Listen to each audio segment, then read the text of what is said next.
Hello, I'm Jerry Ford. I'm going to read a story out of this book here called The Scary States of America. 50 Weird and Terrifying Stories, one from each state based on true events, by Michael Teitelbaum. And the state I'm going to read about is Minnesota. The story is called The Traveler. Okay.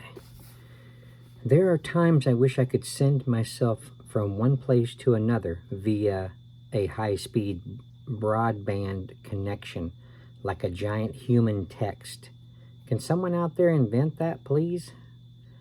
For one man, however, traveling great distances in the blink of an eye was a snap, although it proved to be a huge problem for his family. His daughter sent me this email. Subject, I'm scared. Here's the message. Hi, Jason. I'm writing to you from my new home. I thought maybe you could help explain what happened to me and my mom. Actually, I mean how my dad did what he did. I'm sorry. I'm not making any sense.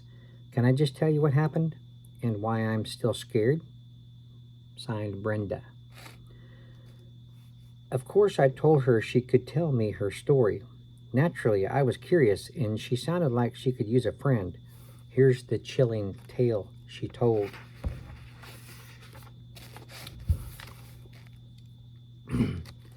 My dad's in jail. He's a really bad man. He killed someone.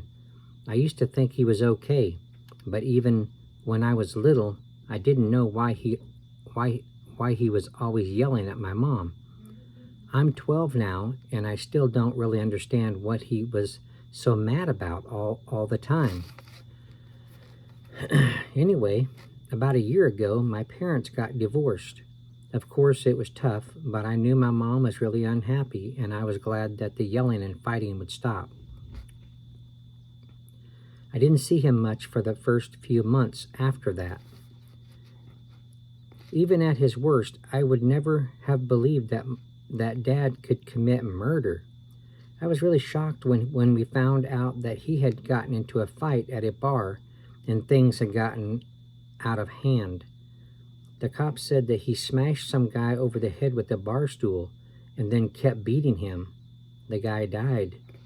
I was really upset to hear this. I mean, he was still my dad, and that poor guy. Anyway, my dad got arrested and had a trial, and now he's in jail for a long time. Then, about a month ago, my mom and I were home one night watching TV when we heard a noise coming from the basement. Thwack, thwack, thwack. That's what it says. It sounded like hammering, like someone was down in my dad's old workshop building something. Thwack, thwack, thwack. My mom got real scared. Wait here, she said. No way, I shot back. I'm going with you. Mom knew better than to argue with me when I was scared. She opened the door leading down to the basement. Thwack, thwack, thwack. The hammering continued. Who's down there? My mom yelled. Thwack, thwack, thwack. Whoever it was didn't care that we heard him. That's when I got a whiff of cigar smoke. I froze and grabbed Mom's arm. It's Dad, I whispered. Do you smell the cigar? Dad's cigar smelled just like that. It can't be Dad, Brenda, Mom said shakily, sniffing the air. He's in jail in Indiana, 3 states away. Thwack, thwack, thwack. I gripped Mom's hand tight. Maybe we should call the police, I suggested. It can't be him down there, she said, walking back into the kitchen and grabbing a sharp knife. And I'm tired of being afraid in my own house. I lived with that long enough. That part of my life is over. I'm going down there. I nodded. I wasn't sure if Mom was being brave or foolish, but I followed her. Slowly, she eased down the stairs, pausing on each step to listen. The cigar smoke grew thicker as we headed down. Mom, the light Mom, the light, I whispered. The light in Dad's workshop is on. Mom did some projects in there now that Dad was gone, but I knew she hadn't gone downstairs in weeks, and I certainly hadn't turned the light on. We're almost there, I thought, when we were just 2 steps from the bottom. Please don't let it be Dad. One more step. I froze. I couldn't move. I was too scared to take the last step. Mom stepped off the final stair and into the basement. Being apart from her was scarier. I hurried down the last step and grabbed her hand. We both leaned against the wall outside the doorway of the workshop. Thwack! Thwack! Thwack! 1, 2, 3, Mom whispered. On 3. We both stepped through the doorway. The room was empty, but there on the workbench, sitting in Dad's favorite ashtray, was a cigar, and it was still burning. A hammer rested beside it. Next to that sat several pieces of cut wood nailed together and the plans for a large toolbox that Dad had planned to build before he moved out. Mom, he was here, I said. That's impossible, honey, Mom replied, obviously freaked out at the burning cigar, but relieved that there was no one in the room. There are no windows in the workshop, and the door we came through is the only way in or out, and we heard the hammering just before we stepped in. But how did this happen then? I was the kind of kid who always needed a logical explanation for strange stuff. Otherwise, I wouldn't sleep for a week. Mom just shook her head. I really don't know. And so I didn't sleep too well that night. The next day, I came home from school and let myself in as usual. Mom always got home a couple of hours after me. As I opened the front door, I heard the TV. Mom would never forget to turn off the TV, I thought. She's a nut about stuff like that, especially now that we're getting by on just her salary. Maybe she came home early. Maybe she's sick. Mom, I called out. Are you home? No answer. I closed the front door and stepped into the living room. That's when I caught a whiff of something that sent shivers down my back. It was the musty, sweet smell of a man's cologne. Dad's cologne, the only kind he ever wore. I'd know it anywhere. It was a sense memory that hit me like a ton of bricks. I grabbed the doorknob and flung open the front door. No way was I staying in that house. How could Dad have gotten out of jail? What did he want from us? Just before I ran back out, I glanced over my shoulder into the living room. There on the table next to Dad's favorite chair sat a glass I hadn't seen in over a year. Dad's favorite Scotch glass, the one he got the time we visited Toronto. The glass was half filled with a light brown liquid. I didn't bother to smell it. I knew it was Scotch. Dad never allowed anybody else to use it, and he never put anything besides Scotch in that glass. I flung the door open and ran outside. I kept running, turning over the facts in my mind again and again. The hammer, the cigar, the TV, the cologne, the glass of Scotch, it all added up to just one answer. Dad. I called Mom at work. I tried to hide just how freaked out I was, but Mom can always tell. She left work early and met me at the park. Then she called the police, and they met us at the house.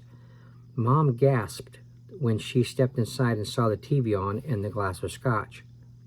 Dad's cologne, she said. I nodded. I smelled it right away. The police searched every room in the house, but there was no sign of Dad or anyone else. When Mom and I were satisfied that the house was empty, we thanked the police and tried to settle down as we worked on dinner. Could someone be playing a trick on us? I asked, trying to scare us. Who would do that? She replied. And how could they get into the house? And how did they get out of the workshop last night? Mom called Dad's lawyer, the one who handled his murder case, and who was also an old friend of both my parents. She didn't tell him about the weird activity at the house, but she did say she was nervous and wanted to make sure that Dad was still behind bars. He's still in jail in Indiana, Betty, the lawyer said. You You know he's got a long time to serve. Maybe he escaped, Mom asked desperately. The lawyer sighed. I don't think so, but if it will make you feel better, I'll call the penitentiary to make sure. A short while later, the phone rang. It was the lawyer. Betty, I just spoke with him, the lawyer said. I called the penitentiary and used my lawyer-client privilege. They brought him to the phone, and we talked for a few minutes. I didn't mention why I was calling, but he told me he hasn't seen the sunshine in 6 months. Thanks, Jim, Mom said. Then she hung up and shook her head. He's locked up in Indiana, honey. I'm glad, but I still don't know what's going on. We were both exhausted and went to bed shortly after dinner. Of course, that doesn't mean that I slept. At 2 o'clock in the morning, I heard something move in the corner of my room. Mom? I asked, but got no answer. I sat up and flipped on my lamp.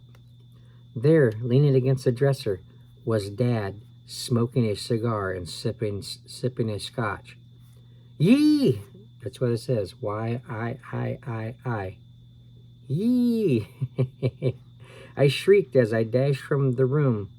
Mom met me in the hall. What is it? She asked. What happened? Before I could speak, we both turned and saw Dad standing in the doorway of my room, smiling.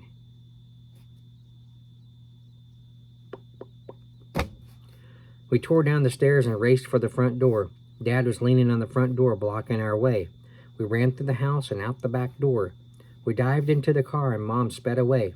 It's impossible, she kept saying over and over.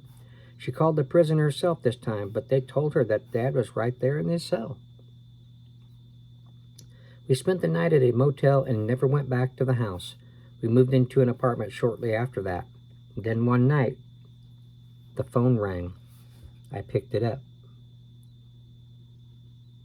Hello, sweetheart. Daddy's coming home, said the voice. It was unmistakable. It was my dad.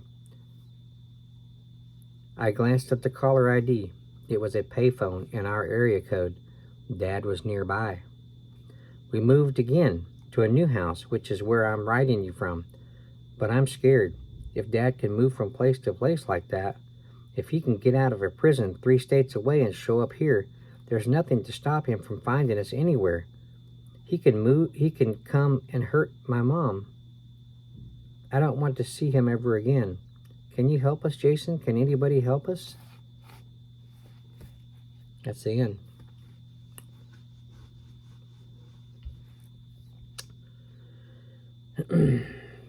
So, yeah, freaky. He's able to find them anywhere they are. Just show up there in a vision or something. It's kind of weird. Minnesota. Okay. The traveler. He's traveling through... It's not really through time. It's what they said in the beginning. It's like he's texting himself to their location, something like that. High-speed broadband connection. Okay, there you go.